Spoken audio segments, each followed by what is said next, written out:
Okay, you're live. Great. Well, welcome everybody to our Historic Dublin Task Force meeting. We're going to pick up where we left off last time, which was reviewing and editing our recommendations, the draft recommendations. So we've taken what we talked about last time and edited those, and Tammy sent those out shortly after, and we've received some additional feedback, which we've included. But tonight we thought we would continue sort of where we left off and go from there, and then we can circle back at the end to see how far we've gotten and what everybody thinks our next steps are. So I'll turn it over to Tammy and she can add anything else, or Kim, if you have anything else you want to add from there. Thank you, Jenny.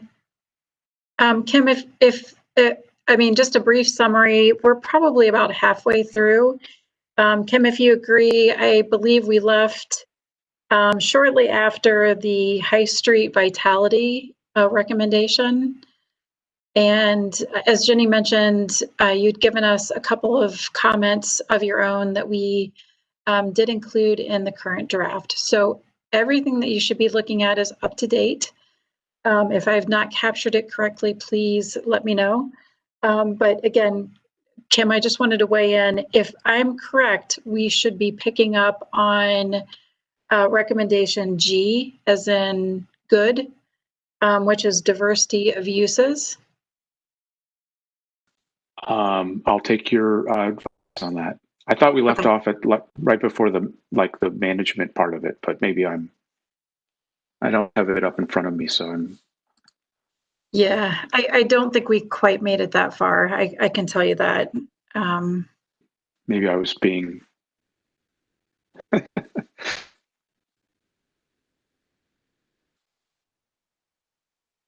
Most of the recommendations that we have to discuss are, I would say, they're probably smaller discussions. We've tackled some of the bigger discussions. But I'm going to go ahead and assume this is correct. And if I'm not, please someone chime in.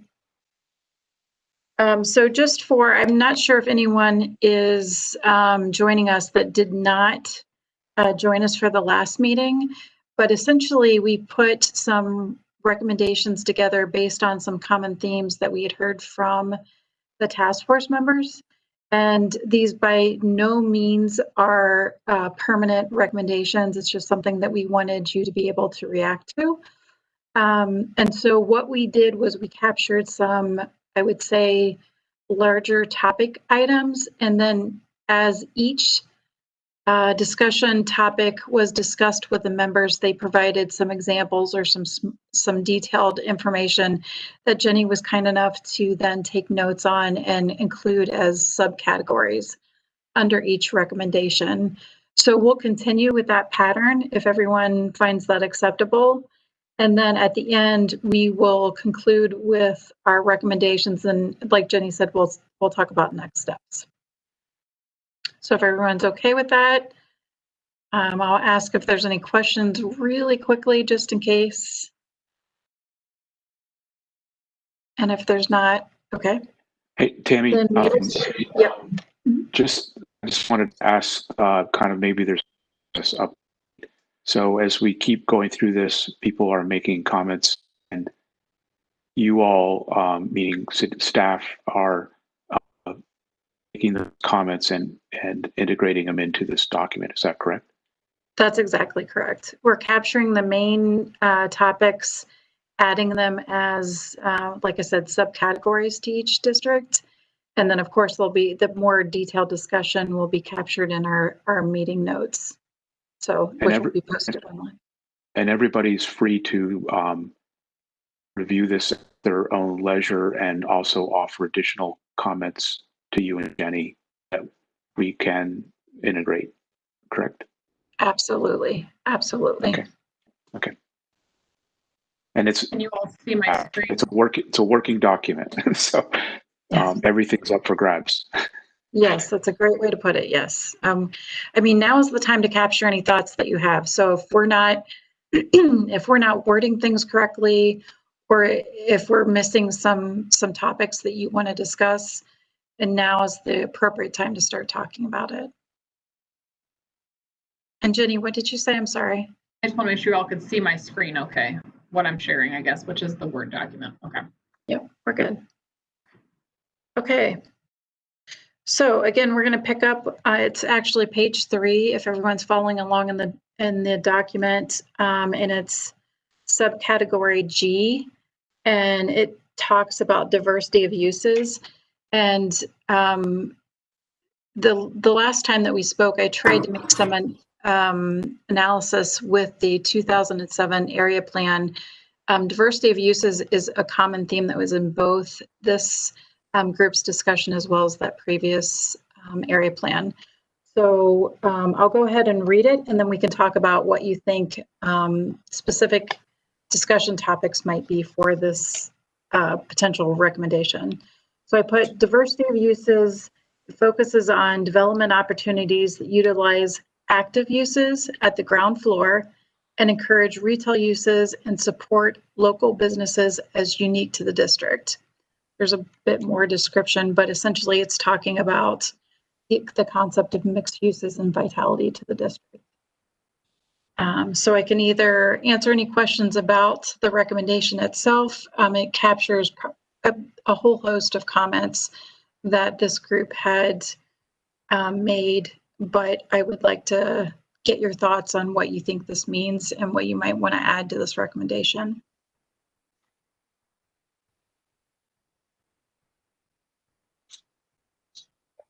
Tammy, I feel that it pretty much captures what we were thinking. At least we want, uses that'll bring people in, that'll, keep the district with a higher level of vitality on the lower levels, and then as you said here, law offices, insurance, et cetera, on the upper levels.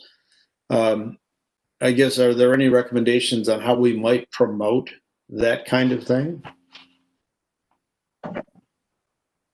I mean, if we get an idea of just the idea that you want to diversify the uses, I think that helps with our economic development folks to try to focus on businesses that might not be captured in the district currently. But again, if there's the business bureau, if the convention center, I mean, if there's other businesses that you specifically want to capture, like if I were to look back, I would say we do have an abundance of restaurants. And what are those other types of uses that you think might keep people in the district and there for a significant amount of time? So if you have specific comments, I guess I would add those. Yeah, no, we're talking about South High Street, right? Yeah, with this, most of our recommendations are focusing on South High, but if in general, if you want to talk about the district in general, we can add that. Okay. Yep, that works for me. Tammy, I think the one thing that just needs to be clarified is there's obviously areas that they're just residential, right? They're not buildings or home or that are suitable to that concept, right? So can we be more specific about? I know it's south. We're saying south of Bridge Street, but even within that, there's more of the commercial area versus the residential areas. And I just wondered if we need more specific, or is it just this covers it? I mean, honestly, I would love to hear your thoughts about being more specific, because I do feel like this is slightly general, yes. Well, I was wondering too, if Alan, your recommendation was going towards which I started typing, but I didn't want to speak for everyone, investigating incentives or methods to promote more retail uses. Is that where you were suggesting, Alan? Maybe we can close the loop on that, and then we can get to what Kim was talking about, because I think that's a good point. No, just kind of curious, because you can't tell a landlord what to do with their property. So I don't know if there were mechanisms that the city used to encourage, more retail kind of activities on the first floor without constraining the ability of a landlord to lease his space out. Got it. Alan, I would think that would come into the management section, and I think there is language in there that somewhat supports this, and maybe these two those two things should be better linked. Okay. I would agree with that too.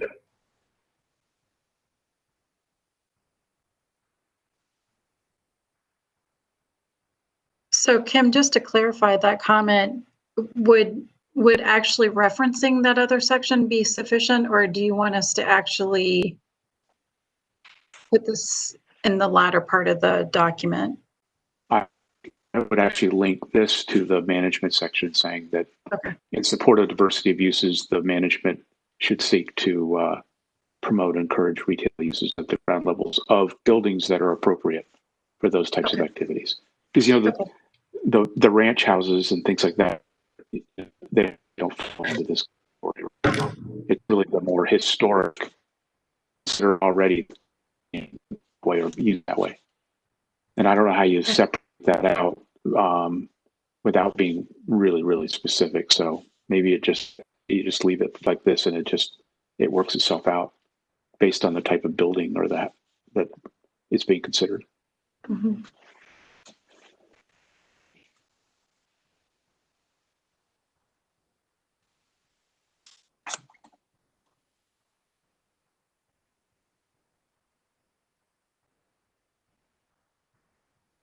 Can you all see Jenny's comments? I just want to make sure, because she can't see what we see. So I just want to make sure I'm your eyes and ears. We got it. I think you're good, Jenny. If I can see it, anyone can see it. Right. And the spelling perfect. Mhm. My work here is done.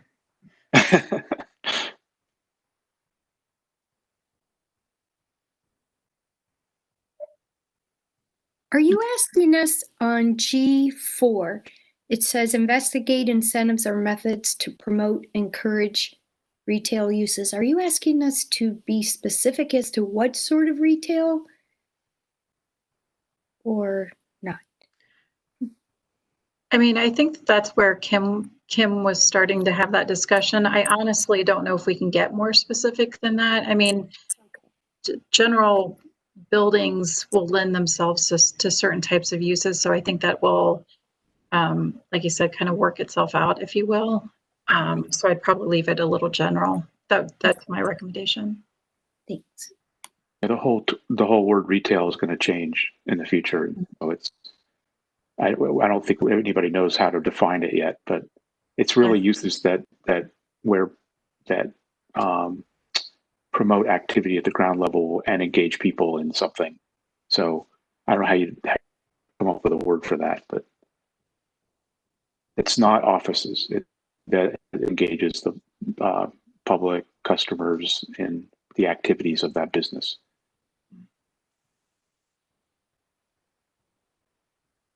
Okay. Are there, and again, this isn't, if there are other questions that arise, either we can go back or you can let me know at a different time. So it's not as if this is our last opportunity, but excuse me.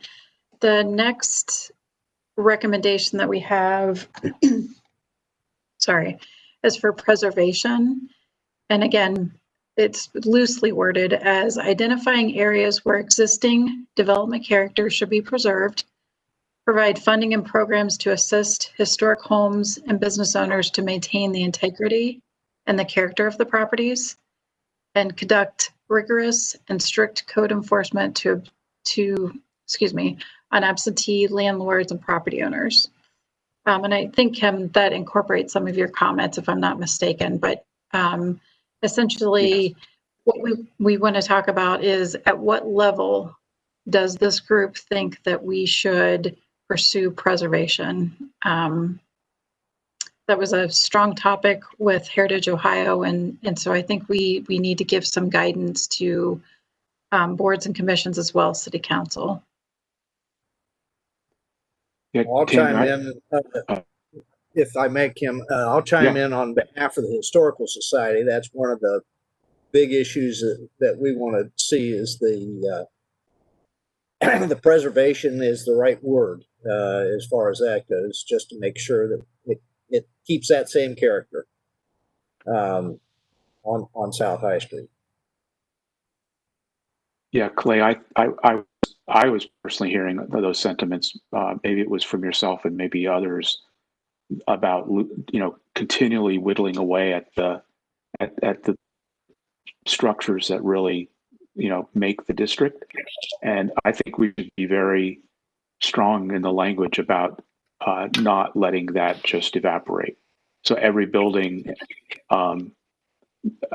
really needs to be considered on a case-by-case basis about whether it's of a condition that would not be, capable of being restored, renovated, whatever. And I don't know any of properties like that we could point at, but and it seems to me that if there's financial hardships for maintaining and the character of the existing historic houses that the city could provide the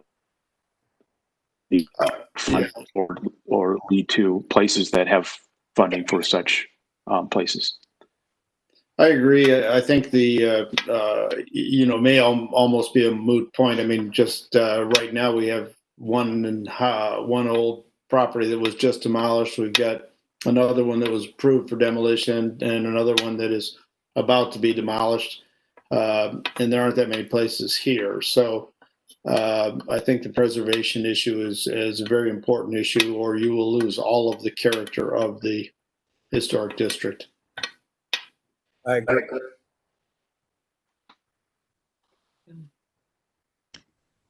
Yeah, I had been reviewing, I guess, an earlier version of this document, and it seemed like it was like super weak on the preservation. So yeah, I like that you've added, about, the funding and programs. And yeah, I was just thinking of like somebody, within the city planning or something that had this role of even helping people find, national grants and things that are available to historic structure, preservation. But yeah, just, I like that you've added a lot more language, about the importance of trying to preserve what we have. Can I throw out a question? I'd like you to, as you're talking about preservation, could you talk a little bit about demolition? Because as Alan was saying, they're being demolished and they are being looked at on a case-by-case basis. But many times people come in and buy these properties, and because they're small and people don't want to live in small houses, or they don't want to preserve what's there because they want something a little bit more updated, they go towards demolition because that's a preferable route. So I think that is a constant struggle that the Architectural Review Board deals with all the time. And there's very little in the code that helps them to decide. So I'd like to hear you talk a little bit about how you feel about demolition, when it's appropriate, when do you think it's appropriate, what should you have to go through to get to that point? So I think that's part of the preservation issue that I really think has made a difference in the historic district. So Jane, the first line item is to get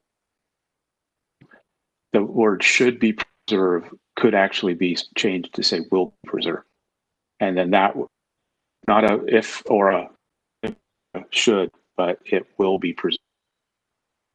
That's the sentiment I'm hearing from people, is we just don't want to continue to lose these historic properties because they're what gives the character and quality of the place. And so how do we ensure that somebody just doesn't come in and I've heard people say that people buy up stuff and then just let it go into disrepair, and then it's like, oh, I can't afford to renovate it because it's so far gone. I think this task force should come out and say we don't want that to happen anymore. That if it's a building that contributes to the district, it will be preserved. That's my opinion. Yeah, I hear what you're saying, but I just wonder, and I would ask Tammy this, whether or not it should be such strong language that says it will be preserved and demolition is the very last resort, or something to that nature, because I just know what our code says right now. And I just know from experience, demolition is not something that is very uncommon, even though preservation is important. So I guess it's where the rubber meets the road on just how firm this task force wants to be and verbalizes. And I'm not suggesting it one way or the other. I'm just asking you to characterize it exactly how you mean, so it cannot be misrepresented, I guess is what I'm saying. And the last resort, I had actually suggested that, but that gives somebody an out. And I didn't want to even give the out, right? Like maybe that just is an outcome, but it's not a pathway for somebody to say, oh, just throw their arms up and say, well, we can't do it. Because you could rebuild the house exactly the way it is if you had to. Yeah, and as an example, we bought a house, and that was a long time ago, in Cleveland Heights. And at that point in time, Cleveland Heights had point of sale code inspections that were interior and exterior inspections. And as part of the transfer, either the current owner or the future owner had to take ownership of correcting any code violations inside and out. And that included things as small as a chip in a window would have to be repaired, and it all had to be done appropriately and everything. I think those kinds of things might help to alleviate some of these properties that just go from one developer to another with continued decline of the property, and we should investigate putting those properties under that type of code.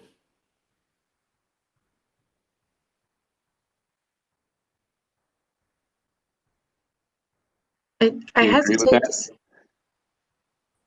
I think that's fair. Yeah. I mean, can I just ask a question? Just again, getting to the most finite point that we can get to, would you feel comfortable in going as far as to say, basically, until it becomes a safety issue, that we would discourage demolition until that point? And that's always what it comes down. That's always what it comes down to, right? If there's a health, safety, and welfare issue that the community can't, you have to abide by that, right? So yeah, I don't know what that means specifically, but what is the safety issue that can't be overcome by some kind of construction technology or something? Well, and if the owner has just let the property fall into disrepair, and then they're going to say, oh, well, this is what they've been saying for the last several years about North Riverview. These houses are like too far gone to do anything with them. And, they're not, they've just been ignored for years. Yeah, the historic guidelines kind of say, demolition is, I don't know what the word, I'm thinking of the old guidelines, but, they talk about, the disrepair of a property is not a reason for demolition. So it's in the historic guidelines, but yeah, so often nowadays, like say, they're just tearing, it's almost like an economic hardship thing. Oh, it will cost too much to fix it up, so we want to just tear it down. And, I guess somehow we have to stop holding a 200-year-old building up to the standards of 2020 building code, because they're just not, they're just, the foundations are different. Everything's different about them. And just, it's a struggle to, keep them livable. But you can't say, oh, these don't match the 2020 building standards, so it should be okay for me to tear it down, or, you know, yeah, we have to figure out how to really put some meat on, you know, how important preservation is. But I'm not sure how to get around the whole economic hardship thing that seems to fly so easily nowadays. So Kathy, so these 4 sub bullets under preservation are kind of that the tier of things you're talking about, right? That should be preserved. If there's a financial hardship, then the city needs to come in and help with funding and programs to assist in fixing them up. And that shouldn't get that way to begin with, because there's rigorous code enforcement that's ongoing, and you don't let that happen. And then if it comes to worse and somebody says, I can't deal with it, he comes and says, okay, well, purchase the property and we'll do it ourselves. That way, those are all your like triggers and safeguards to ensure that it just doesn't get torn down. Yeah, I mean, that might, you know, if we kind of looked, you know, followed each of those steps closely, that really might help. And you know, these are just recommendations to council, right? That's somebody has to put like legal language behind all these at some point, and so that they're enforceable. This our task force recommending what we want to happen in the historic district, and that somebody else then in the city has to figure out how to implement the recommendations. Yeah, that's a good point, Kim, because I was going to even say for number 2 under preservation, I would almost say provide information about funding and programs, because that almost reads as if the funding and the programming's through the city. That might not actually be the case. We might just be the mechanism to identify those funding sources. Yeah, But and that's what I've always heard, that all these you know, there's lots of grant programs out there, but yeah, just knowing what they And I would are. say, I would say 2, Tammy, in that city could provide funding, right? yeah, absolutely. I want to capture as many revenue sources as we can. Right. German Village has done a really good job in renovating all the homes and businesses down there. Is there a way to see how they did that? How they were able to enforce that? Well, I don't know specifics, but I know they're, you know, as far as like their ARB and their guidelines, they are like, have always been super strict and followed them to the letter. And yeah, so there was like no deviation from, you know, what their, you know, guidelines were.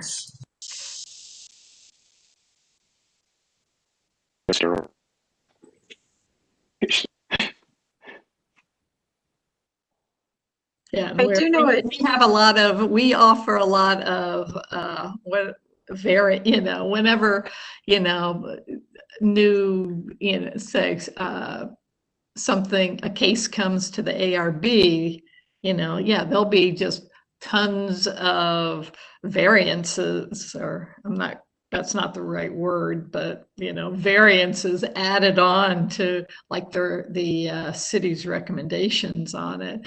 And it's like, yeah, in German Village, there wouldn't be variances. You'd just be following everything to the letter.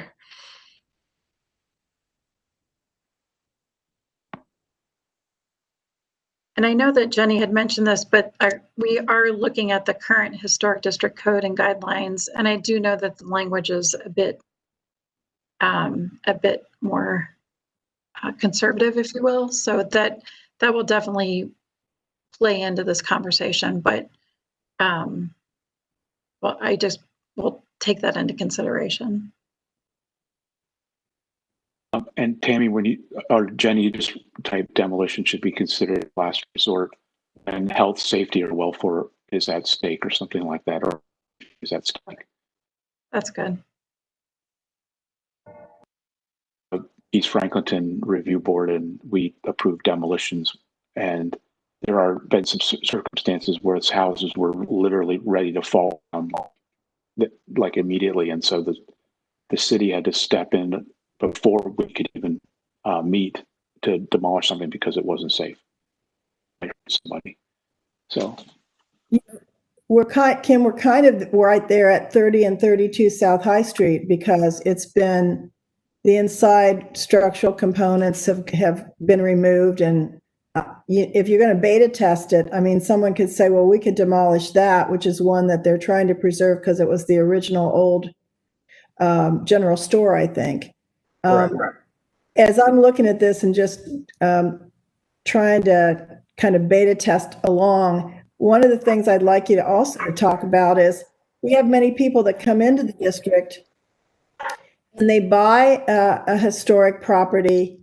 They pay quite a bit more money for it because they feel like it's something that they could either renovate or convince to tear down. Is there something that you can suggest about a public awareness as to when you buy in the historic district, you must understand that these properties are to be preserved? So, I mean, I think people come in with the very intention of buying these old properties to tear them down. And they manage to make it all the way to the very end process. And most of the time they get torn down. I mean, they get torn down because they're either too small. It's a small little ranch, a 1950s tiny little ranch like the Eagers property, and no one wants that as a house. They, you know, they're, so that's the dilemma, I think. It's not just trying to preserve it. It seems to start from not understanding that historic preservation within the district is cemented in stone. I don't think anybody really thinks that it is. So I'm hoping to hear strong language, if that's the case, to guide not only the public but future ARBs.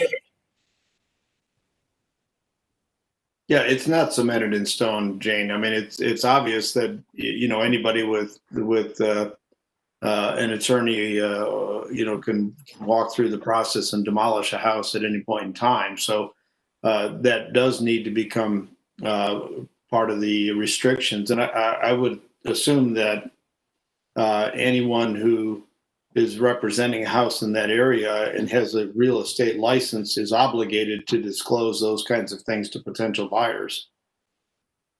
So I think if those restrictions were put in place, then, you know, that'll take care of itself. well, And the other side of the coin is there's property rights too, right? There are property rights. So as you know, you're on Franklin Street, you want to do some things to your house. You don't want to make it so restrictive so that you can't improve the property. But on the other hand, you're just trying not to demolish the property. I guess that's my point. It's not about not improving. It's about not demolishing. Yes. Work with what you have and do the best with what you have to try to keep the integrity. And that's the language I think that will be very helpful for ARBs going forward. Right. well, and then ARB picks it up with the detail of that renovation, right, to ensure that it still maintains the integrity of the property. So Right. their clients pick up from this will be preserved. Yes.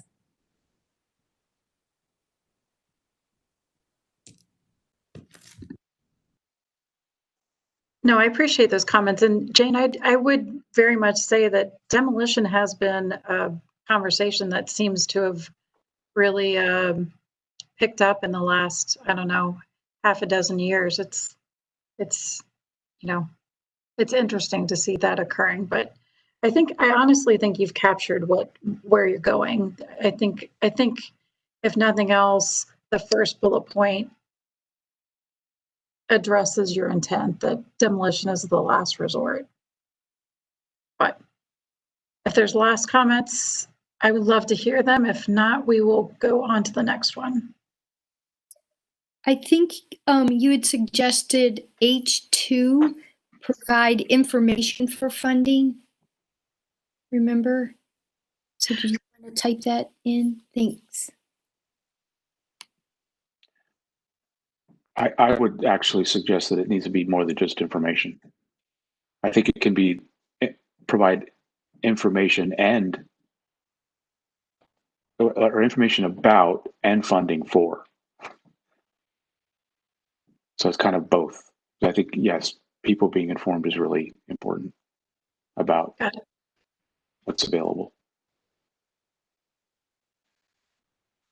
I agree. Perfect. Okay, so I'm going to move to I as in identity. And I'll go ahead and read the first sentence or two of this. This is something we talk about quite a bit, but proper scale of development. Encourage design standards that are appropriate for the historic district, including building height, scale, massing, and materials. Coordinate and collaborate with the Historic District Architectural Review Board, Bridge Street District, and the Historic Dublin Development Guidelines. We actually got more specific as to the exact methods that we would have these conversations in. So Tammy, are we going to have a separate zoning district for the historic district? I mean, you mentioned the Bridge Street District zoning code. I mean, weren't we pulling the historic district out of the Bridge Street district, and so it would have its own zoning code? Yeah, so yes, of course. So the purpose of all of this is to pull out the historic district in an area plan so that we can distinguish the scale that we want for the historic district opposed to Bridge Street. So kind of giving that diversity of what we might allow in Bridge Street opposed to the historic district. So the answer to your question is yes, we are. And then from the zoning code side, we are also doing that, though. We are taking the historic district requirements out of the Bridge Street as well, Kathy, to answer your question. So maybe we need to clarify this a little further, that maybe it's more like, should we remove the Bridge Street portion of this, in that it's really focusing on the creation of an area plan, and then also making sure that the code and the guidelines for the historic district are ensuring the proper scale? Is that what you're questioning? I think that's kind of where we want to go with it, right? We want the historic district zoning and the guidelines to kind of complement each other. Yeah, and like I say, get the whole area plan and talk about the scale and of the buildings and all that, all rolled into those things. So Jenny, let me go back. You said that the guidelines for the others, for the Bridge Street area on the south side, north side, are different than what we're looking at for the south side, correct? I mean, that's already got large mass and scale and so forth. Is that correct? So yeah, so the currently the entire historic district is within the Bridge Street Code. Our amendments, which we're finishing up, take those code sections and those guidelines out of the Bridge Street and make them their own again. They used to be only historic centric, so we're doing that again. And then to your point, to the exception of the new Bridge Park development, Bridge Park West, which includes the Pearl and the Avenue and all that area, and the library, council's recommendation was for those to be taken completely out of the historic district. So those would remain, I guess, to make it simpler, within the Bridge Street, but everything else south of there and then south of Bridge Street would be part of the historic district.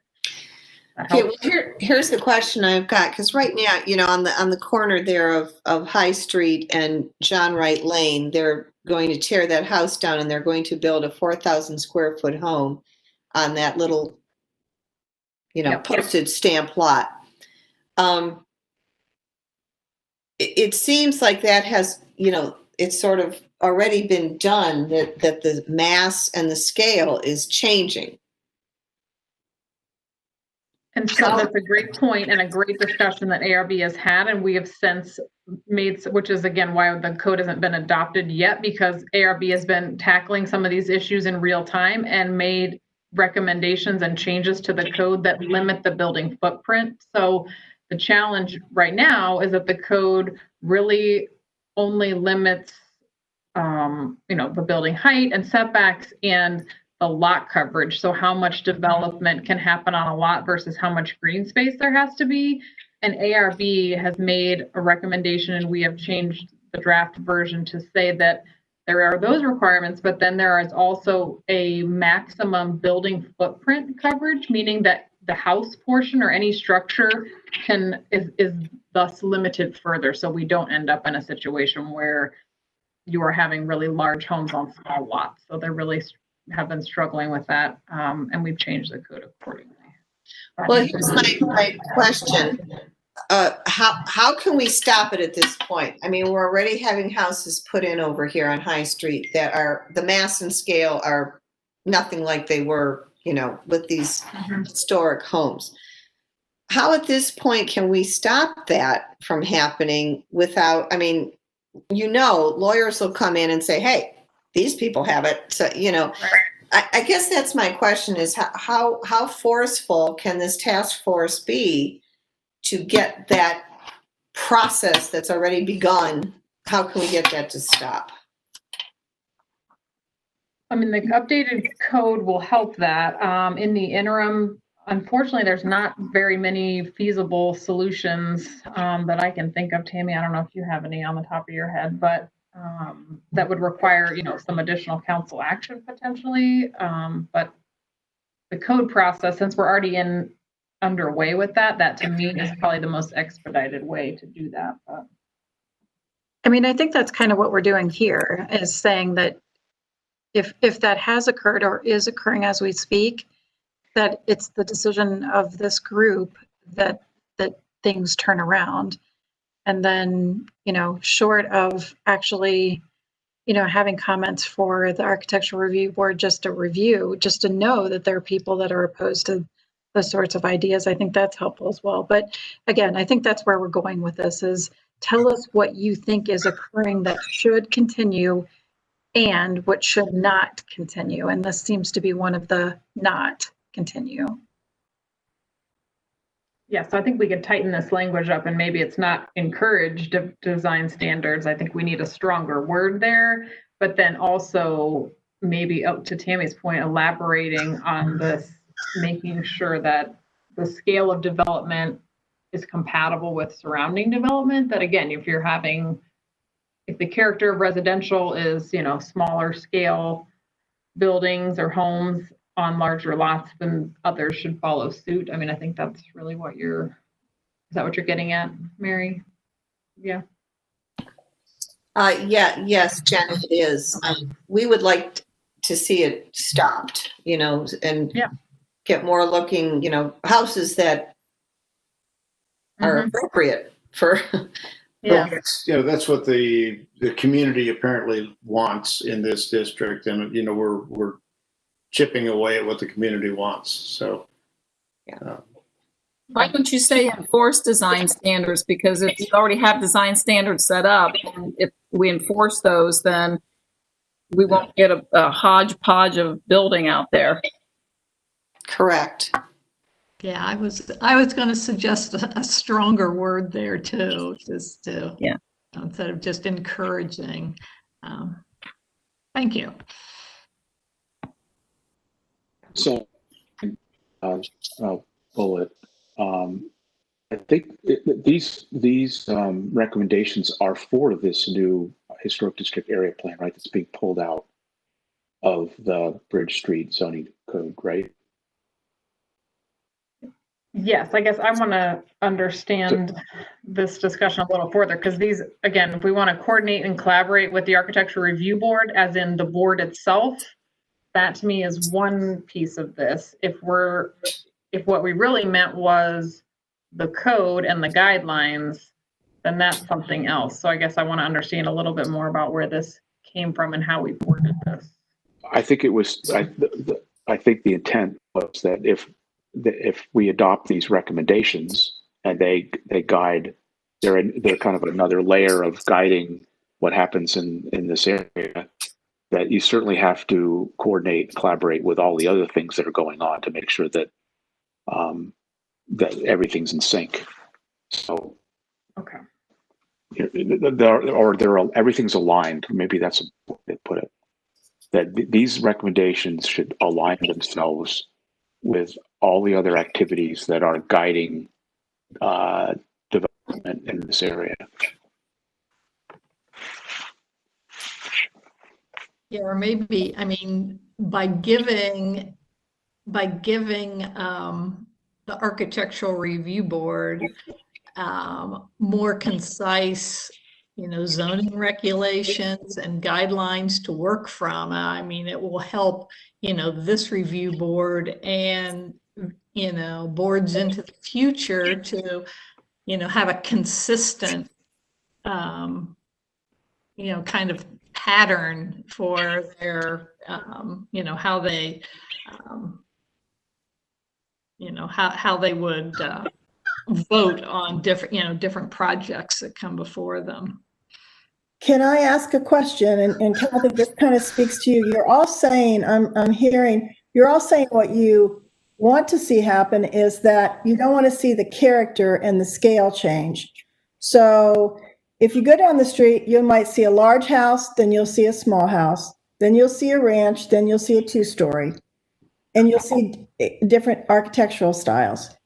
If you simply went by setback, height, and lot coverage, you may see all the houses appearing to be the same shape, same size on a lot.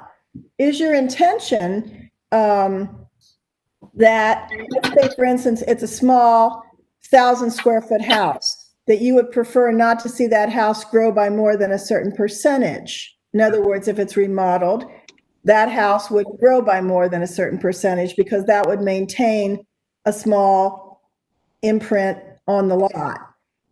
Every lot is a different size.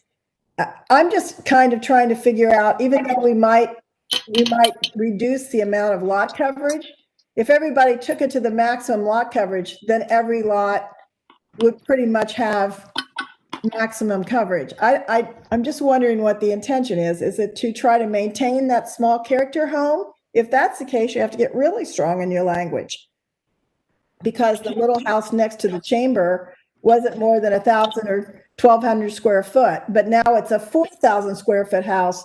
Right. It has an allowable footprint. So if everybody did that, then you're going to have nothing but 3,000 and 4,000 square foot houses all along the street. So I think part of it is a description of your intention of what you'd like to see the result of the standards give you. I always like that guideline recommendation where, add-ons to existing historic buildings had to be subordinate to the original building. So, the fact that if you're going to build on to this historic structure, it's going to have to be small. What you're adding on can't be, as much square footage as, the houses to begin with. It has to be something smaller. The house at Wright Lane, that one could have followed the exact same sort of guidelines. You can only add on a subordinate, square footage. But that fell victim to the whole demolition thing. So, that one you have to look back up to the demolition language and say, well, we should have been a little stronger about whether to, allow this house to be torn down. Mm-hmm. Jane, that's a really interesting question that you brought up, because Alan and I were discussing yesterday, actually, the house across the street, Floyd. I don't know if you guys know who Floyd is and where he lives, right next to the Carr house.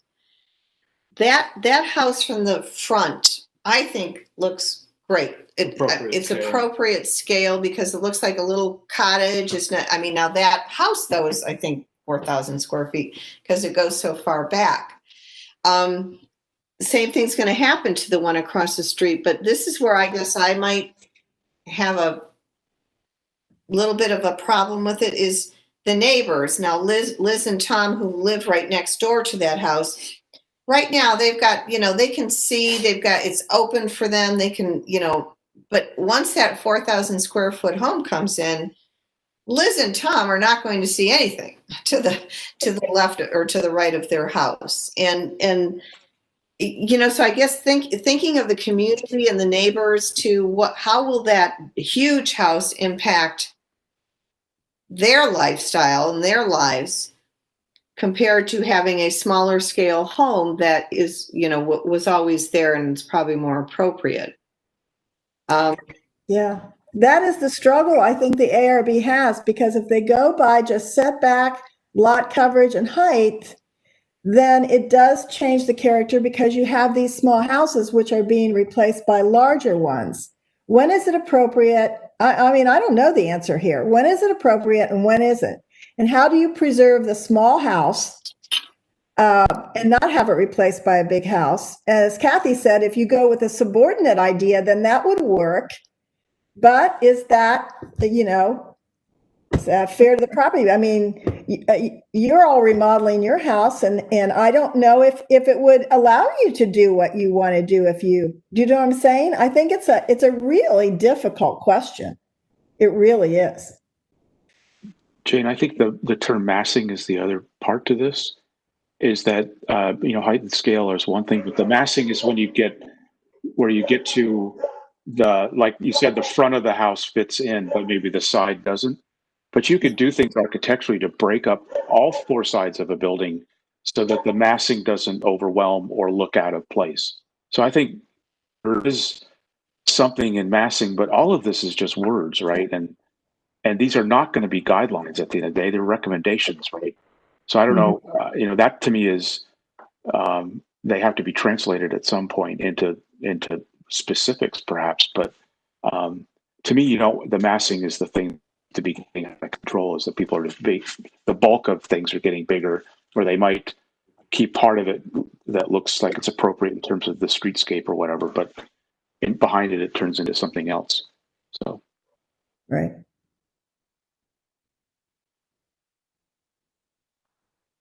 I mean, Kim, I think that's a great point, because you can get square footage in a lot of different ways. It's just how you design it that looks appropriate. So, I don't know if we have. I mean, I don't know how to get more specific, and you all need to help us about the recommendations, right? They're not guidelines.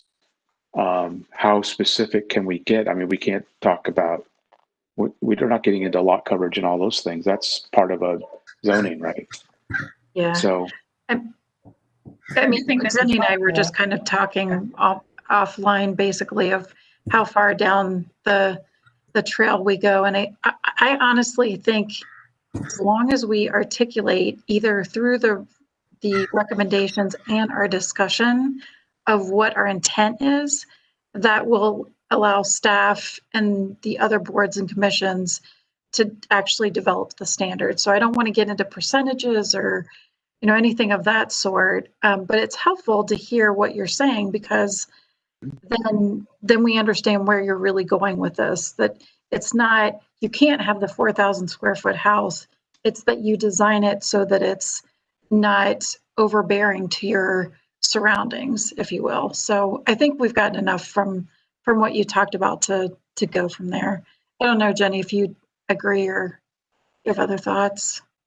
Again, I think this has been a really helpful conversation. I think the word appropriate in this first one, that depends who you ask. So I think this discussion that we've just had has been really helpful in helping us to define what that might be, and all of the things that you've all said. I think we can take that maybe and make it a little clearer, because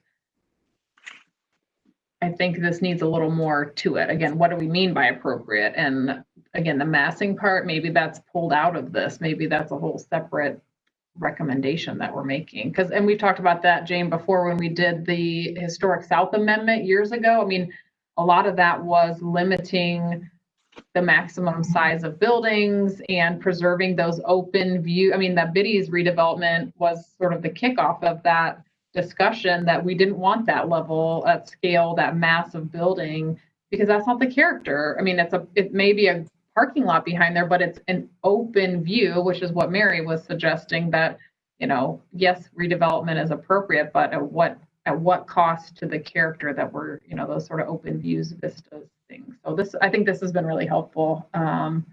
And I think I'm going to encourage ARB to watch this when we're done, because I think this will help them understand what you all are thinking and they're grappling with too. So I want to ask the question, if you feel that strongly about demolition, would the intention to be that no further demolition is recommended in the historic district? Period. In other words, if you were, and I'm not suggesting, I'm just saying, if there was a recommendation that you feel so strongly that no more demolition would be allowed in the historic district, that's possibly a way to stop people from buying in order simply to try to demolish. I don't know. I mean, I don't know. There's probably not that much left to demolish, actually, but. I think Jane, I think we might have made it pretty clear up there that we did, it's just like, unless it's like, imminently going to fall down like in the next hour, you can't demolish it. I think the wording's pretty strong. Yeah, just how you're saying it. Okay. Yeah. All right. I'm a beta tester. I'm always testing out. It's just like we want to make sure, and even this whole scale and building size conversation, like I say, we want to get the language right so that City Council understands, what we're driving at. Mm-hmm. And honestly, Kathy, that's a very good point. I mean, these recommendations aren't going to be stagnant on a piece of paper. I mean, we're going to be presenting these to City Council, so we'll be able to give them some guidance as to exactly where we are really drawing the line. And this clearly is one of the topics that you feel strongly about. So I think there'll be many opportunities to do that. Maybe we shouldn't call them recommendations. We call them mandates. Those are. Just saying.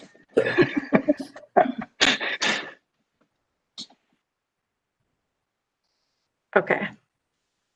So I don't want to, this one's a pretty important one, so I don't want to move on unless you guys are comfortable. Okay. And again, we'll talk more about once we conclude the recommendations that we have here. We'll talk about the next steps and the timing. So if anyone has additional comments, we'll still have opportunities to talk about it. I'm sorry, my voice is really cracking, so I apologize. The next one, Kim, I know that you'd worked on significantly, and I don't know if you'd come to resolution with the wording, but I'm just going to introduce it and then we can start talking about it. It's talking about connecting the district, and specifically it says, identify opportunities for synergy throughout the district, connecting and leveraging the development patterns and activities between the northern and the southern end of the district, and focus on opportunities to provide an anchor in the southern portion of the district to strengthen the connections. And again, it goes on to talk a bit further, but the general idea is there. It connects both the north and the south side of the district. So Kim, I don't know if you want to add. Yeah, the two things there were, one, we know that right now you can't really get a connection along the river when you're south of Bridge Street, but I think as a future aspiration that's something that could be explored, and maybe it's actually down on the more into the river itself. And I don't know what the technicalities of that are, but and then that combined with using the existing north-south streets that in addition to High Street, that just think about streets as connectors, pedestrian, biking, standpoint, and to think of that as we think about connecting north and south, that the streets are connectors, and potentially there's a river kind of open space connection that extends along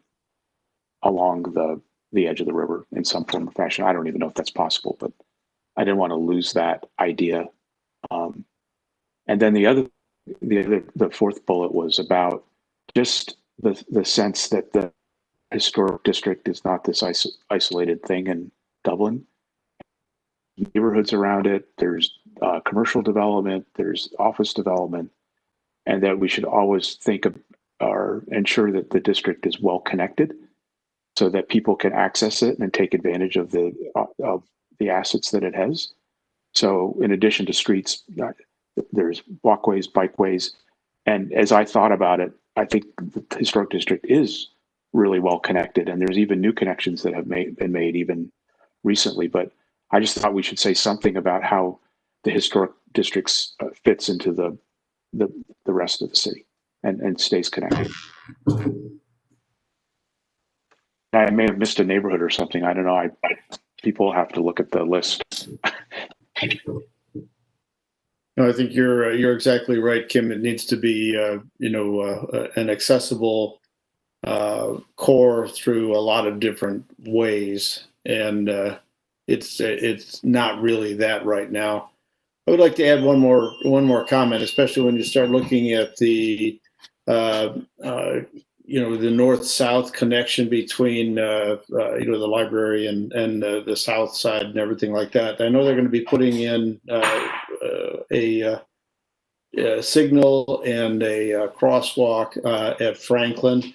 As part of that, they said that they would be removing the crosswalk in front of Mill Lane there, in front of Starbucks there. And I really think that if you really want to encourage connection between the north and south, you need to have more points of access rather than less. And I really would like to see them look at retaining that particular connection as well. You want to make it really easy for people to kind of cross and get around. You don't want to, have to force them even a couple 100 feet one way or the other. Yeah, Alan, that's going to be a tough sell because that is not really a safe crossing right now. The city's making do. The proper crossings need to be at signalized intersections where traffic is stopped by a light and people can cross safely. I think that's going to come down to a traffic engineer saying yes or no, and my guess is they're going to repeat what I just said. But I agree with your concept of enhancing activity across Bridge Street, but I think those are going to be the other intersection are going to be the two key points from a safety standpoint. I understand. I know there are other areas where they do that sort of thing, though. So I think it takes someone taking a good look at it rather than just dismissing it out of hand. And we've had that from traffic in the past. Dismissing it, I was just saying that traffic. No, not you. Those are the folks. Those are the folks that will decide that. So yeah, we've had lots of discussions over the years with engineering, and they've dismissed most of the suggestions out of hand, and that gets a little frustrating. Mm-hmm. Yeah. I mean, I think we can absolutely incorporate your comment that we want to create as many pedestrian crossings as possible. And just in fairness, I think, and I wish I had Jeannie's words in my head, but I think what she was saying is if there's a visible crossing that's more prominent, that they want to promote that over something that might be less prominent. But again, I'm not supporting her comment. I'm just saying that I think that they are trying to take safety into concern and promote the areas that they think are more easily identified. But I think we should add language that says we're encouraging pedestrian movement as much as possible. Sure. Agreed.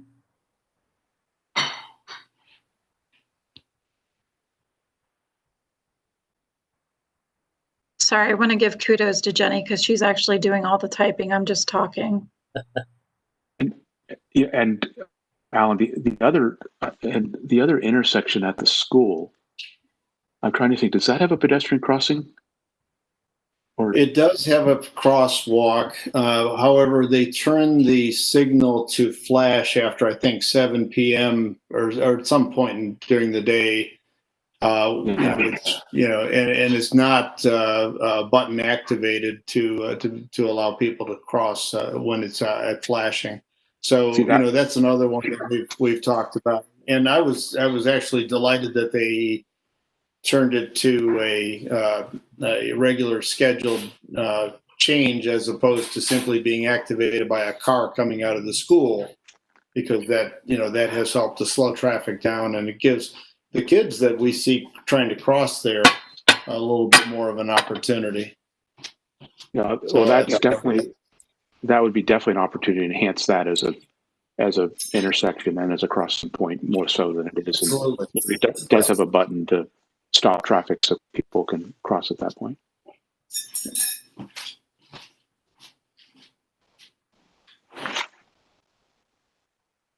Do I need further language here, or am I capturing that? My letter 5 here, V. I think it's good. Alan, do you agree? Yeah, I'd like it to, like I said, I may be alone in thinking that, but I think that captures the intent. And just to be clear, the barrier is Bridge Street. And Alan, you're saying it's the north-south movement across Bridge Street in terms of encouraging more. Correct. So maybe that is added to the first bullet, which talks about north-south connectivity, but there was a lot of stuff in that, so maybe I don't know if you could do that. Yeah, added to, yeah. Correct. Added to bullet number 1. Right.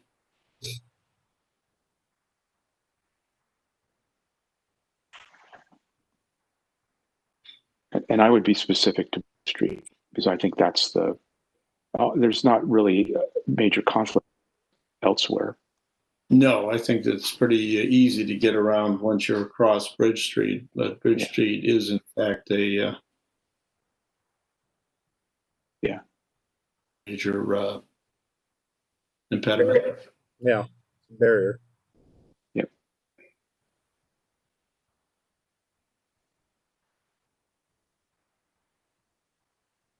Yeah. Good. Thank you, Jenny. So I'm going to move on to the next one. I honestly put this in the draft document just so I wouldn't forget about it, but I almost question whether the presentation that engineering had given might have addressed your comments, but so let's keep that in mind when I read this. It's about wayfinding. So we talked about how the city's undergone a wayfinding effort and how we basically have to weigh having consistent wayfinding versus differentiating signs in the historic district. So I just put a general statement of continue to encourage wayfinding efforts that focus on easy transition throughout the historic district, that should be capitalized, and signage that is unique to the character of the area. Explore app-based technology to enhance wayfinding and provide historic and cultural information, as well as ongoing events and other helpful information. And actually, I'll say that latter part, Kim, I think you might have added, and I think if nothing else, that probably should be included because that's definitely something that's been a focal point of this group. But I'll let you discuss.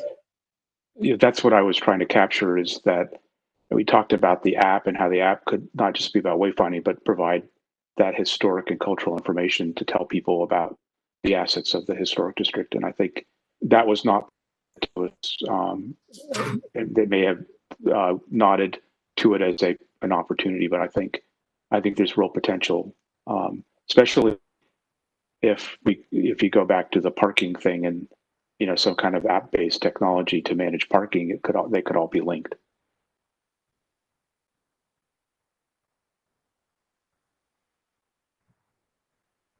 No, I totally agree. And I think it's something that would generate foot traffic to the district if people had that opportunity. So I think it's kind of a win-win on multiple levels.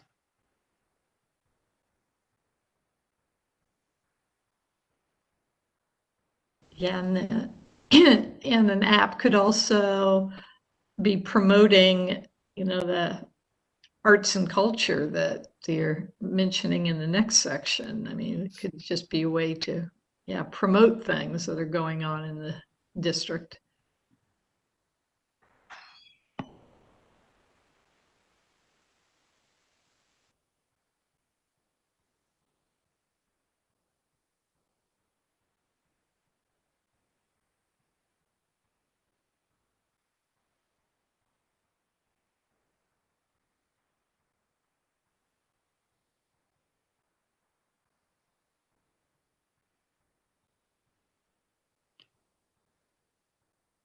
I think this one seemed a little more straightforward than maybe the previous couple.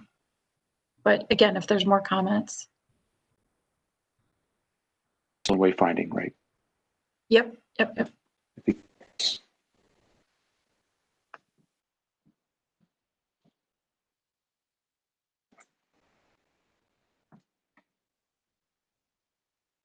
like we're good. Yep. I agree.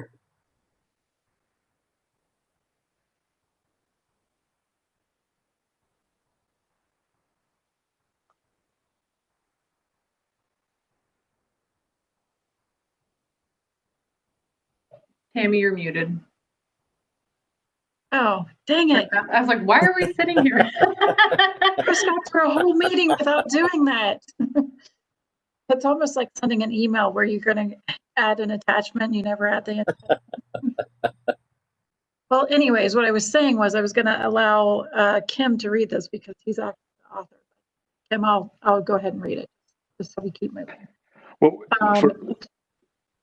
Tim, I just wanted to say that there was a section that was not in the last draft.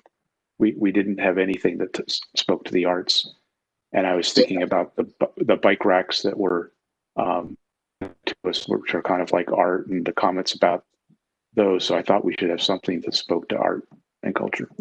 You're exactly right, and I wanted to give you the due ownership of this. So yes, I didn't make that clear. This is an addition. Encourage art and cultural displays that celebrate the historic district, the historic and culture of Dublin, and the creative resources and talents of the community. Work with the Dublin's Arts Council to coordinate citywide opportunities with the historic district opportunities. No, that's a good point. Actually, that was a really good discussion that we had about the bike racks. And Comments. And as you know, art is subjective, so everybody's you have to be somewhat open-minded to some degree. Yeah. But yeah, I think I'll just start the video. I think that's one way to kind of differentiate this area. To be truthful, I mean, you can have a variety of quirky, different kind of art throughout the district, and make it to the point that becomes a draw in and of itself. If people want to come check some of those things out. Mm-hmm. And this is coming from a fan of the Field of Corn, so.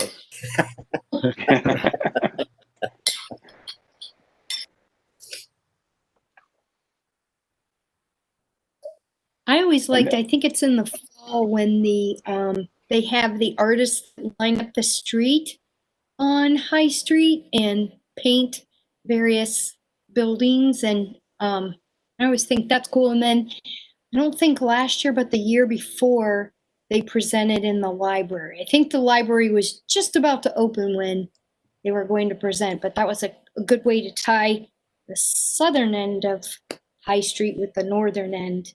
And it got people out and about and looking at the artist's work and talking to the artists. That was fun.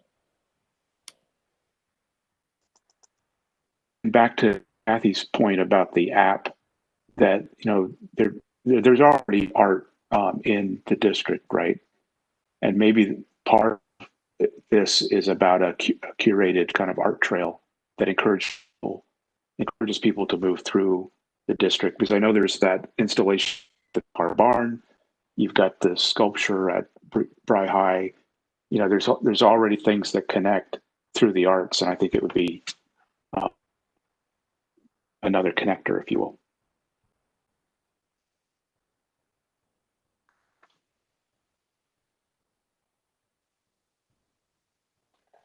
I just actually love this conversation. Has the city of Dublin ever conducted or hosted a freestanding art festival that anyone knows of? I mean, there's a lot of coordination for something like that, so it's different. Yeah, we did. I mean, we've had prior to, I thought you maybe have, I can remember having art festivals in the streets of historic Dublin. Right. Like maybe 15, I don't know, has it been that long? The time flies, but I know we've closed down the streets to have art festivals. So we have had that. And I would also ask you on the culture piece, maybe any ideas? I know you're looking for ways to celebrate the historic district other than an app. Is anything for those who maybe don't grab their app, any kind of plaques describing something on the face of a home that describes the year of it, or, a history, as some historic districts do that. I'm just kind of curious to see what you think about that kind of thing, or a cultural kiosk or something like that. Exactly the intent of this, Jane, was, in addition to art, you have cultural displays, right? That could be all sorts of different things. So, I think plaques are a great idea, but, with a lot of things with the art and everything else, a simple QR code, be very unobtrusive. And, anybody can click on a QR code and pull up a description and look at it and everything like that. It'd be very subtle, but it'd be a great way to show it. But anyway, that's a technique. But I think the whole point is that we want to encourage exploration and inquisitiveness in art and in architecture and history of the district, as a method of attracting people, to come down and explore a little bit. Jane, I was you read my mind. I was going to say the same thing. One thing I love to do is when I go in Donato's, I love to look at the pictures that are on the walls there of what it used to be like here. And I thought the same thing, if we could somehow incorporate that into outside on the buildings or on plaques or something, so people could read about it, just like those green historic, metal plaques or signs they have all over Ohio. I think more though in Ohio, it might be a national thing. I love to stop and look at those. So, I think anything like that might be interesting for people to learn about Dublin. I think it's a great idea. Well, with the new technologies, as Kim said, is if that's the focus, I mean, it's possible that with the new technologies, you might be able to have a changing cultural display that is somewhere located in historic Dublin. Like you said, we can't think of specifics, and we shouldn't because they're recommendations, but that's the kind of intent I think you're trying to get at, isn't it? Yep. Yes, absolutely. Yep. It'd be a great opportunity for Indian Run Elementary and the middle school to just take walking field trips as well. And then they could tie it into resources presented at the library. So they'd contact the librarians and have displays about, I think there are books about the history of Dublin in the public library, or field trips, other schools could come into the area and have a walking tour. Well, Carol, I was thinking the exact same thing. I love the library idea. I mean, it would be a great place, a center area for displays to come and go, and even maybe with a highlight of local artists. So No, you don't want to put Clay out of a job, though. That's right. I was just going to say the Historical Society has the walking tour option, I guess is the best way to say. that we've got our scripted walking tour, and if we could somehow incorporate that into app type process where, people could literally take a walking tour through their phone or through their whatever their mobile device might be at the time that they walk through. We've been there before, from the standpoint of trying to get something like that going, but it's who maintains it, who keeps it up to date. How, just how you make that happen is the hard part. But we've got a scripted walking tour of Dublin, of downtown, historic district of Dublin already. We could take that to the next level, I guess is the best way to say it. Well, if they had an app with an audio version, you could be the narrator, Clay. I'm just enough of a ham that I'd like to do that, but Sign them up now. Clay, this would have to be kid appropriate though, buddy. I would make sure that happened. That's for sure. So this is Sarah O'Malley. I would just add, not even from my background from economic development. So I've spent a lot of time in old Delaware. And so one of my favorite movies growing up as a kid was Meet Me in St. Louis. I don't know if anybody is a Judy Garland fan out there, but I was driving through with my girls one day, a residential part of Delaware, and there was one of those bronze historical signs. So it just made me stop because I was curious. And the director of that movie was born in that particular house in Delaware. And so, I have a strong social media background. So I would be, maybe suggest, some of the old bronze historic kind of signs, because had I not seen that, I would have never stopped. So I think it's a good blend, generational wise, to still have some sort of landmark. And maybe it's not at every unique story in Dublin, but I know, Clay, there's that post on the street that used to be where people tied their horses up. And you taught me that on our walking tour. I had never even seen that as long as I've lived in Dublin. So maybe something like that is worthy of a sign. But, so I would just say, maybe consider a blend of both if that's appropriate. Because I think there is an opportunity. And that trifold brochure you guys have done, Clay, from the Historical Society perspective, is just full of rich, wonderful anecdotal content. So I think the content for a lot of these signs is probably already created. Yeah, I believe you're right, Sarah. I think that's well said. And I would point out that K and L get at both of those issues. K was the app-based, not only wayfinding, but historic and cultural information. And then the arts and culture was the actual art and cultural displays. So you get the hardware and the software covered, I think, both of those.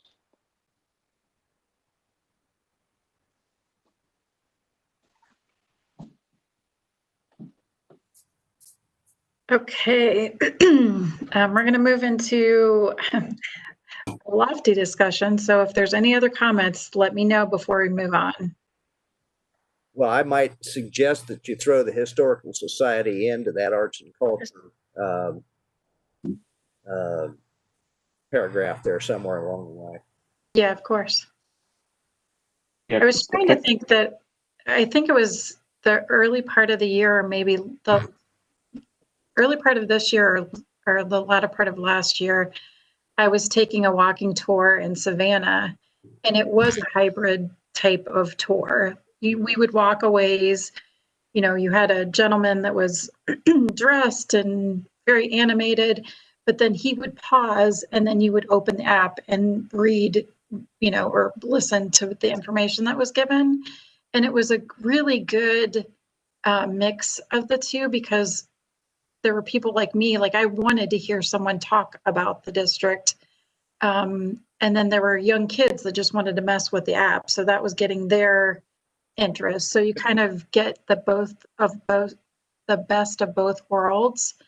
The apps seem to be a little more detailed. But from my perspective, I liked the personal engagement with with the people that we are speaking to. So it doesn't have to be one or the other. It was a fun tour. It was a really fun tour. Hey, Tammy, can we go back up to I for a second? Mhm.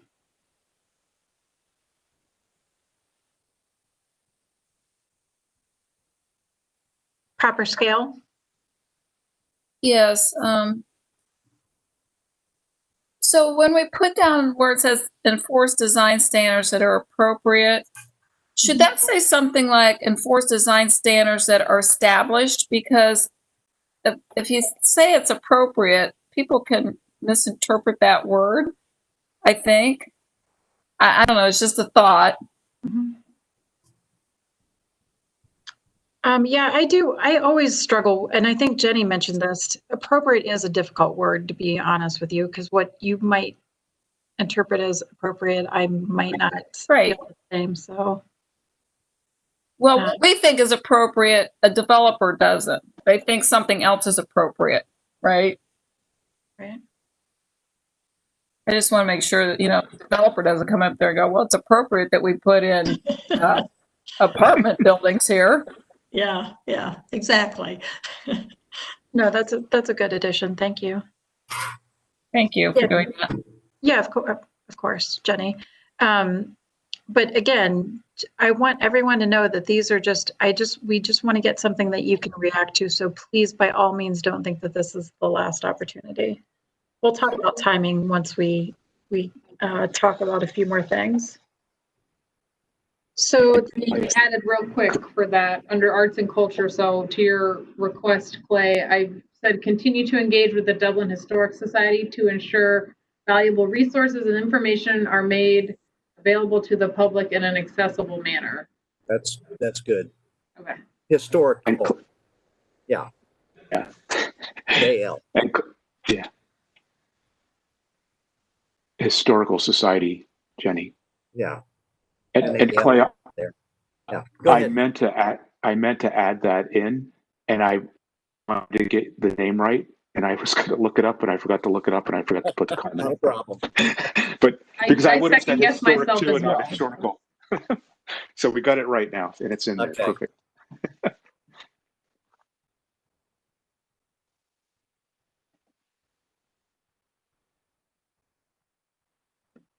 Thanks, Jenny. Oh, I had to actually catch myself if I was on mute or not. Okay, so if everyone's accepting of this, I'm going to move on to the next section, which is going to be, again, an important conversation that we have talked about with some sort of management of the district. I don't want to be specific in my language, at least, to point to any one particular method, but I wanted to try to get some discussion started about what this group thinks about, are things working effectively as they are, or I'm sensing there might be some discussion about needing additional resources for managing the district. So I will open this up for you guys to talk about.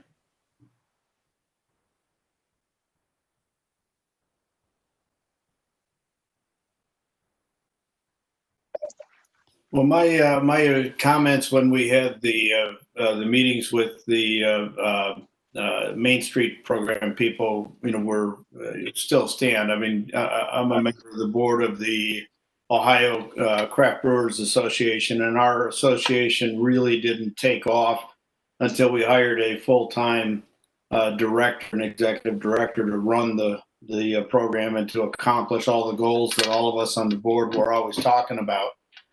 So I think, it's kind of like the corollary to inspect what you expect. I think you need to, have somebody there to execute on what you want to see.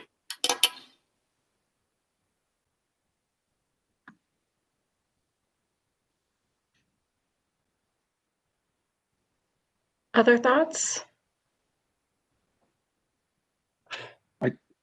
I thought for sure you're going to put somebody that wakes up every morning that the first thing they worry about is the historic district, but I didn't see that language in there. Oh, it was there. I just changed it before you guys get to see the document.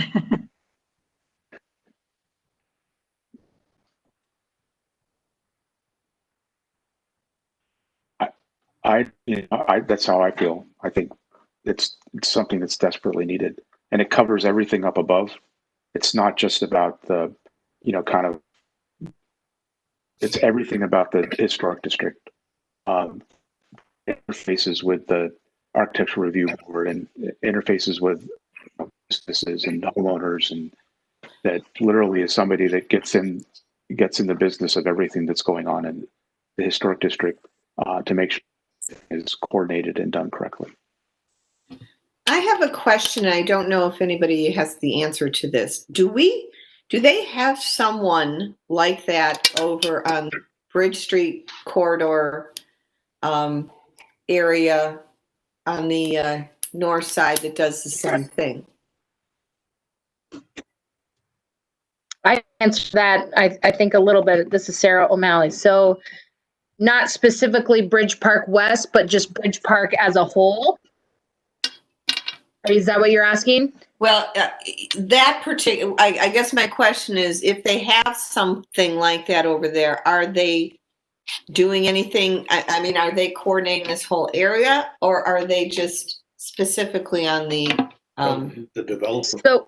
So Crawford Hoyne has a couple people that specialize in events for Bridge Park as a development.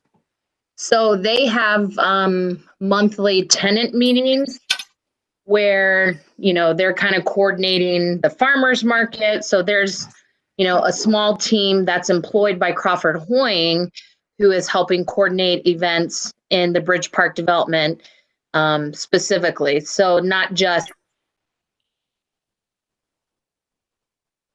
really on the east side, but there would be Crawford Hoyne employees, and they've done that because, it's easy to do that when you have one landlord for X number of tenants. So that's why I think they've been able to have quick success doing that. So from the historic side, I will say, Historic Dublin Business Association has an employee who is Sharon Adamek. And so she's kind of helping from a membership standpoint promote events in the district, but to Kim's point, focusing on all aspects of what's in this document, no, there's no one like that focused on, even though my role for the city of Dublin, Bridge Street District from an economic development perspective, Historic Dublin falls into that. But, we're really working with primarily office tenants, job creation, income tax, things like that. So our kind of charter, even though I'm meeting with smaller businesses, I just met with a small financial group in Historic Dublin. So I'm troubleshooting and active in the district, but that's not, that's my core service area. I also have a perimeter and some other business areas of the city. So I think to Kim's point, it's a suggestion from this committee. I hope that helps. Yes, it does. Would it be wiser for us to have one city, from the city, though, concentrating on this whole area and getting developed? I just feel if we do our section here and if somebody else is doing the other section, that we're sort of competing against one another. Is there someone that can coordinate this whole district that we could, I don't know. I think that's where perhaps this idea of a Main Street executive director. I think that's kind of what you're looking toward. I mean, I think if I hear what you're saying, I think that's probably what the framework of kind of maybe what could help bring all the loose ends together. Yeah. And I certainly, just from my role at the city, I'm attending those Bridge Park tenant meetings. I'm attending the Historic Dublin Business Association meetings. So I am, building relationships and working with those groups individually. That's kind of what my role on this task force is, to support historic Dublin initiatives and whatever that means. So, certainly if it's this task force recommendation to hire a Main Street or, kind of go in that direction, it will become my job at the city to be the liaison for that person, with the city and help them navigate, certain challenges or opportunities in that regard. Okay. Okay. Thanks for reminding us that we probably should put the Dublin Economic Development in this list of organizations Absolutely. to collaborate with. I think you're mentioned further up in the document. I think this is another place that you all should be referenced in terms of the work coordination. Thank you.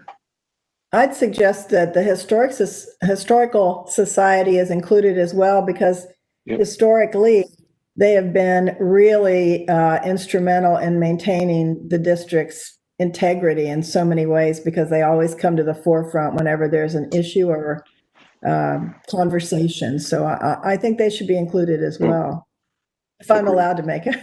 They're the first ones to complain, you mean, or? No, they're the first one to step up and explain why it's so important to preserve. They tell the story. They're there to tell the story. We try. Yeah.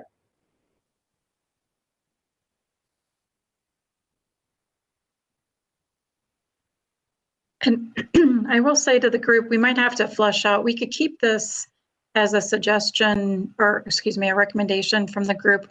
We might have to flesh out a little bit more what this actually will entail, because it's not quite as simple as let's just say hiring a person, because the important element here, and this is what I kept thinking about when Heritage Ohio was here, the most important role an entity and or a person would have in this capacity is to make sure that they're creating alliances with the existing groups, because that's, I mean, just as an outsider, I see that that's an important role.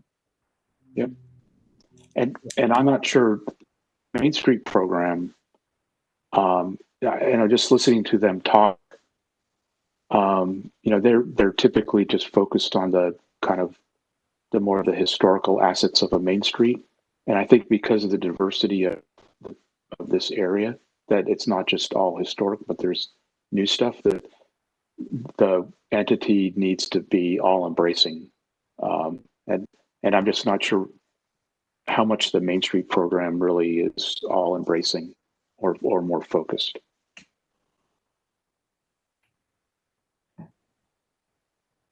Tammy, I'd also suggest maybe including in that, and I think about this, the Architectural Review Board is not really,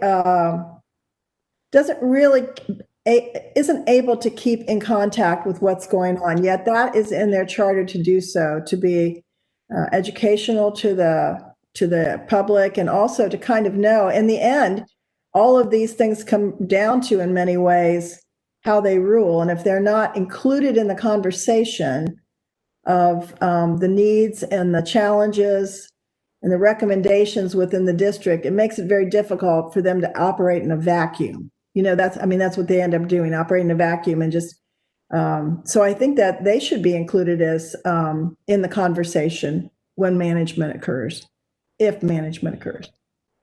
Yeah, no, I think that's a great point. I do feel like the education component, and I know you've supported this with other boards and commissions, but it's just essential, because that's where decisions are getting made. So, and at the end of the day, everybody wants essentially the same thing. I mean, it's just a matter of where we draw boundaries. And so I feel like they want the support that we can give them, and whatever that means, we'll definitely encourage.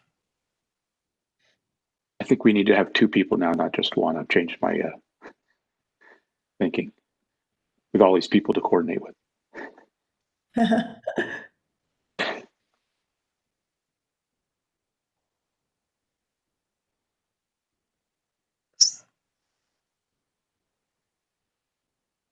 So I do struggle with this a bit. Like I said, I think this needs flushed out a little bit. So let's keep it general unless anyone really wants to keep going with this conversation. But then let me talk to Jenny and let's kind of brainstorm on how to flesh this out a little bit more. Because I think we're going to need to talk about this either as a group, probably as a group, to be honest with you, or maybe this discussion gets had at City Council. But I'd like to talk about this a bit further. Jenny, do you have anything to add? No, I think it was just making sure that we're capturing what the group wants to. How do you want to move forward with this particular recommendation? Because it does have a lot of significance, and the outcome is going to be require some additional effort. So I like that idea of let's have a little more offline discussion now that we know that you all really are sort of supporting this idea, and we can put a little more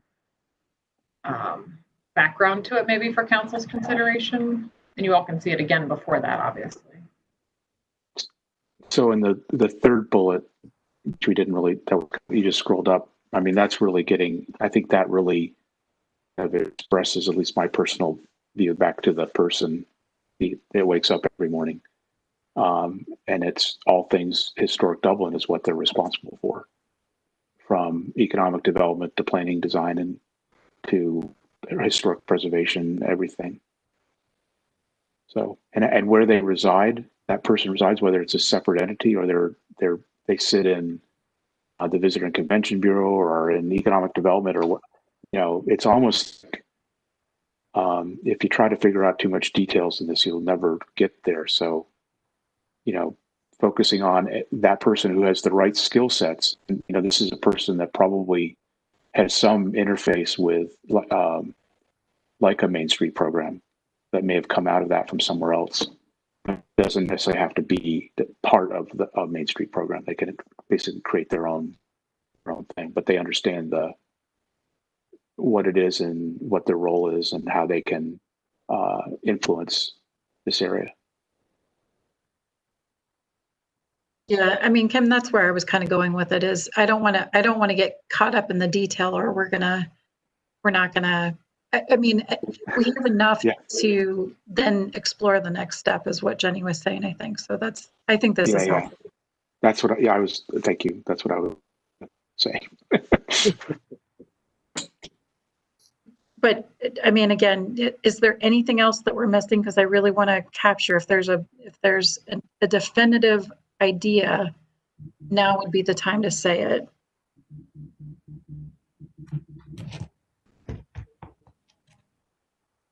Okay. I'm good with it. Okay. Thank you. Okay. So the last section that we incorporated, we wanted to talk about, I love the idea of short-term successes, because when you're making recommendations, most of them, quite frankly, will be long-term objectives, and that can get onerous with a group that might not feel like you're meeting your success level. So I tried to capture two ideas that I thought could be quick and, quite frankly, very necessary steps that we would encourage the city to take in terms of the historic district. The first is educational efforts, and I specifically put encourage, and these are very abstract words. So again, if we want more detail, please. Encourage an educational program that highlights the history, progression, and historic amenities of the district. This could include a virtual reality or other forms of technology, which again goes back to the previous discussion that we had about the tours.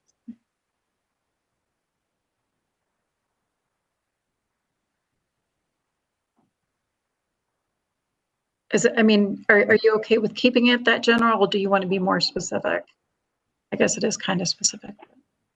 I think it's specific enough for what we're talking about here. Okay. Okay, and the second idea, the group had mentioned, I think in several occasions, of supporting some of the efforts that we know are already taking place in terms of regulations and process. So I added, ensure updates to the historic district code and guidelines are compatible with the vision of the district, and that the development review process is streamlined, clear, and fair. To get to some of the discussions that we had about helping business owners get through the various processes that they may be encountering in the city. Tammy, can we add something about completing any updates in a timely manner?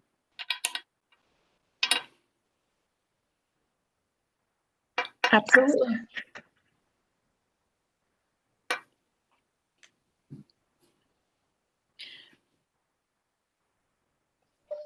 Tammy, I know that you guys felt that under A that that was specific enough, but I'm not really sure what types of I mean, are you talking about like doing a video that people could watch on the Dublin website, or you know, and what do you mean by virtual reality or other forms of technology? I'm not quite sure I understand what that is. Yeah, it's basically going back to the walking tours that we were talking about, having some sort of app that captures a story or a historical perspective.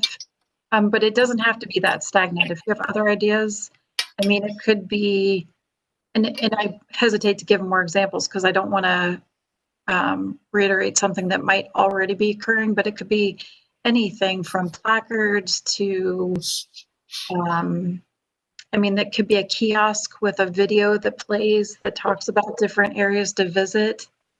There's a whole host of things that we can suggest. Okay.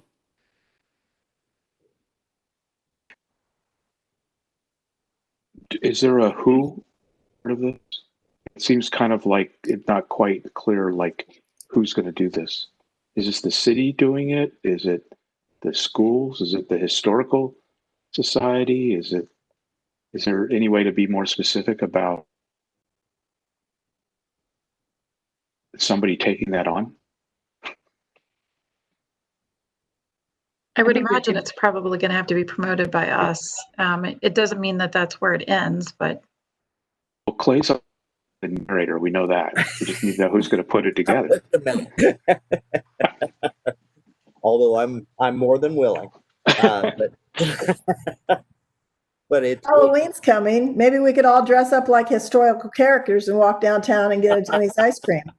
That would definitely make a public splash.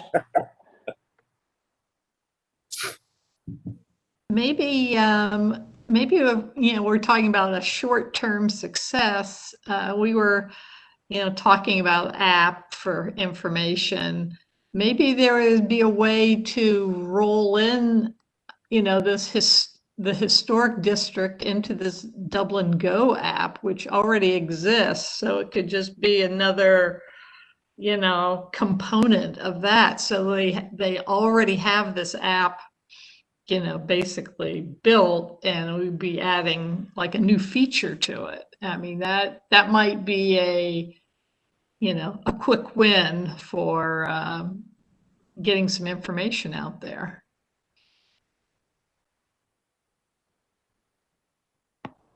So I am always amazed at what an incredible communications department that the city of Dublin has.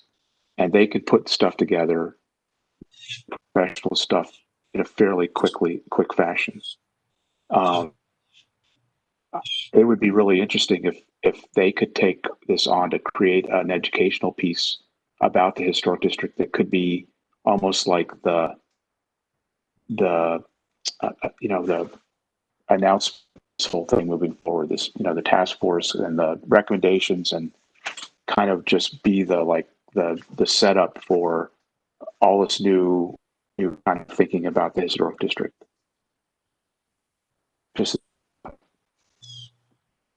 And obviously with the input of the historical society to play narrating, but I like the idea. But they do just amazing stuff really quickly. Yes, and I don't know. Is there something already on the historic district that they've done? I know there's Bridge Park that they've done, but I don't kind of come down to the fine grained nature of the historic district. I don't know that the city of Dublin has ever done that, but I may be mistaken. I think the closest thing they've done is that book, isn't it, Clay? The Book of Dublin, but was that? Dublin Journeys, yeah, the Journeys, yeah. And I was just looking on the app too. They do have a recreation icon. I don't know if that, but it does go straight to, full content of recreation. So who knows? Maybe they could, Kathy, do what you suggested. That might be easy too. But no, I don't think there's ever been any kind of real communication about the historic district or a story done of that sort. But again, that's what this opportunity is for. So, I mean, I think that's great dialogue. And we do have a great communications department. I mean, I would probably, so I'm not putting anyone in a proper place. I would like to at least say the city, so we can make sure that CPI still talks to us in the morning. They do. I mean, and we actually do have consulting services that I know that they use as well. So, again, those are details that I think that we can work towards if we just know that it's an objective of the group. I think that's helpful. I think that's great. Okay. No, It could also be, it could be historical, but it could also just be promotion of the historic district. And what a great way to, even before you get this new person on board, you've got this great collateral that is out there that's being, sent to media outlets everywhere, and you're really promoting the historic. You might even get some press from outside of Dublin as well. So that would all be good. Exactly. Okay, so I wanted to take just a few minutes to talk about, I mean, this is an amazing amount of energy and work that we've done in 2 meetings. I'm not quite sure how much I explained, but so this group has been tasked with producing these recommendations as well as reporting these findings back to City Council. So what we have envisioned as next steps includes, and Kim, I may solicit some advice from you and Kathy, starting to do the same thing with a report in terms of compiling some information we think that are pertinent as to basically the history of this group, the milestones of this group, and how these conclusions have come to fruition. And we as in staff can certainly help compile some of that information. I guess what I would like to hear from this group is, how do you want to flush out these final components of these recommendations in the report? Do you think that it necessitates another meeting, or do you think that we can do this via email or communications of some sort? What do you think the preference of this group is? Because I want to do what's most helpful for everyone without continuing. I don't want to tax too much of your time.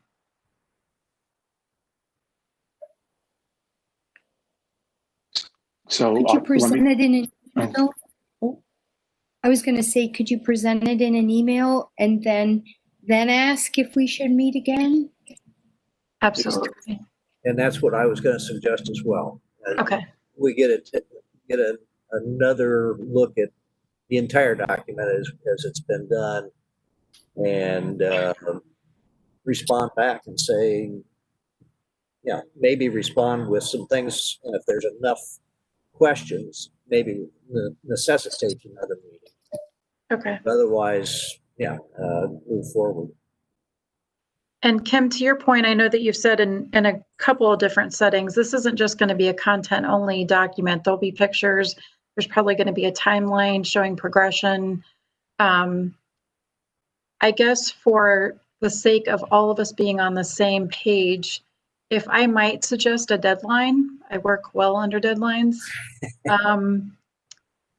I was thinking, if it's not too much, 3 weeks, if that would be acceptable to finalize the recommendations and start drafting a report. Works for me. I was going to say 2 weeks, but Sounds good. Okay. Okay. And again, Kim and Kathy, I may honestly run some of this by you, just anything from formatting to content to, I want to capture exactly what you envision this document to be. And then at some point, once that document is compiled and we get comments, we're going to have to start talking about next steps to council. That just might be a premature discussion at this point. So if it's okay, I'll leave it at, I will dedicate myself to crafting the report within the next 3 weeks. If there are any comments about the recommendations, please feel free to let Jenny or I know. We'll make sure that any of your comments are added. And so I just open it up to questions at this point. so I just wanted, so you sent this out after our last meeting, and I document and I just added it, my comments, which I think Tammy and Jenny have incorporated most of those. I would encourage everybody else to do the same. Yeah. And even look at some of the comments that I made, because you may disagree with them. And so I think the whole, just the, doing it online, if you will, and making your comments and sending them back to Tammy and Jenny and letting them then figure out how best to incorporate them so that everything is incorporated and reads well, and it sounds like what we agreed to and all that stuff. So I think that's the really the next final lift, is just to make sure that the words that are in the document right now are words that you all agree with and that you think represent the work of the task force, and that can then formulate the final report that will be given to City Council. No, that's an excellent point. And words are very important. I mean, even the discussion that we had about the word appropriate, we could probably sit and talk about one word for quite some time. But at this point, it's going to be really important to wordsmith as much as you can. The other thing I would ask is, if I've reached out to a couple of the members that haven't been able to attend as much, as you've all been so great about being consistent and active, and we couldn't have asked for a better group. But I did reach out several times to some of the other members and offer to meet with them. So if you know of any of the other members that might like that opportunity, I'd be really happy to sit down and talk to them about what we've done to date. So the offer stands. Will they get the email as well? So they're Yes. aware of, okay, cool. Yep, everybody gets the same email. With your blessing, I'm going to share the draft document with the Historical Society at our next board meeting so that they can weigh in, and I can get back to you on what they say too. As long as we're really clear that it's a draft, I don't want anything circulating. Absolutely. I understand that, and I will make it very clear that this is what we have crafted to this point, and we're trying to, I want to hear their comments as far as anything else that they might add or suggest it be different. Okay, thank you. Mm-hmm. Okay, guys, well, I have my instructions. I will not let you down. I will make sure this happens. So Kim and Kathy, I may be in touch with you, but again, thank you guys. You've made this process so much easier than it could have. You've made it amazing. So thank you very much for being very supportive of it. So thank you. And thank you both for all of your work on it. Yes. Thank you. Absolutely. Have a good night, guys. All right. Take care, all. Right. Bye-bye.